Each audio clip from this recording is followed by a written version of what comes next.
This is my review of Are You Lost? Episode 9, Homare's Papa. And before I get into anything else, and there's, quite a bit to get into this episode, I just want to say how absolutely freaking adorable Homare was in this entire episode. I mean, Lolly Homare is something else. I mean, goddamn, she is just so cute and so different from the survivalist ninja warrior we've come to know over these last 10 episodes. But even modern times, Homare is absolutely precious when she finally gets her knife created, using rat poop as the glue to hold it all together. Which, I didn't know that was a thing, but hey, good for you. Anyway, the main focus of the episode, well, besides sunscreen, was learning a little bit more about Homare's papa, her father. But she calls him Papa, which is just so cute, so precious, love her. Anyway, he is absolutely out of his freaking mind. Taking his 9-year-old daughter, climbing up the face of a mountain, or living in a hut in the middle of a frozen wasteland for 30 days. Also, her mother is apparently still alive, or at least was at this point, because he said, oh, if we come home smelly, Mama's not going to be happy. And I'm like, how? How is your mother still alive? How has she allowed you to stay with this insane man who is taking you into the wilderness for weeks on end with basically nothing except your wits to survive? I mean, she must either be a survivalist all her own, but then why wouldn't, she come with him? Or she just has absolute faith in this man. But yeah, he is still alive. I mean, she didn't say anything about him being dead, so I'm assuming he's still alive, and I think they could make for a really funny end of the show where he just shows up and praises her for her work and then criticizes her for things she could have done better. And that's it. He's there. He rescues them. They all go back to civilization. A little wiser, a little less stupid than when they showed up. He also gives some very interesting advice throughout the episode.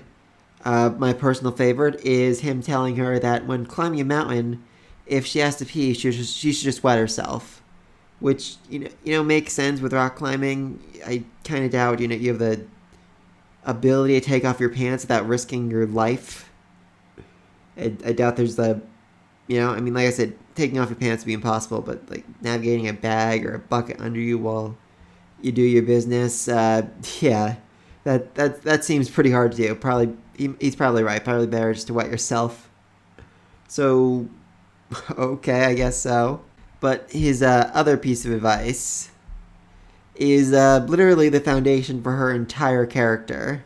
He says, and I quote, "Even for the smallest things, if you can fix it, you should." Thank you, freaking Christ. Now we know. Now we know why she is so gung-ho about doing every little thing they ask. They're like, oh, we need sunscreen. I'll do it. Oh, I have bug bite. I'll fix it. Oh, I need a shower because I'm worried that if we get rescued, people will say I smell. I'm on it. I want meat. I'm going to get it.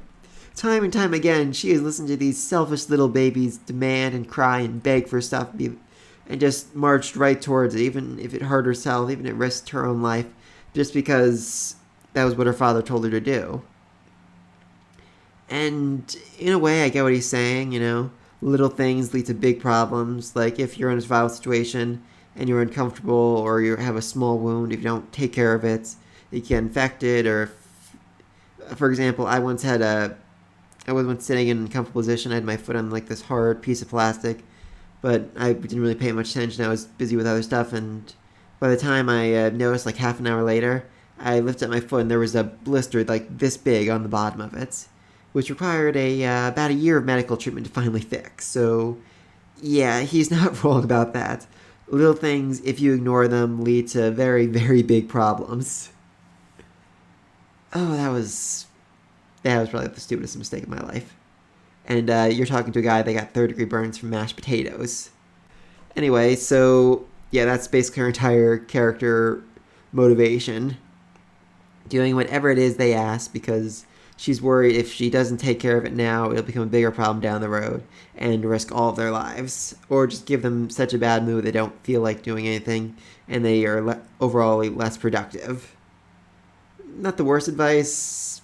I guess it's more likely to save them than it is to kill them, so alright. Anyway, the rest of the episode is basically spent around trying to find sunscreen for them. Yeah, I'm just gonna try and rush past this part because it's pretty bad. Anyway, they're basically afraid of their skin getting too dark, which a little bit wrong there, but it gets a whole lot worse when she covers her face in squid ink and she's basically doing blackface. I know that wasn't her intention. I don't think that was the intention of the creator of this series. It might have been, but oh god, no, you don't do that. You don't even show that in anime if you can help it. It's just, oh boy. Okay, so yeah, moving on to something less horrible. So after they only have enough squid ink for one person, thank God.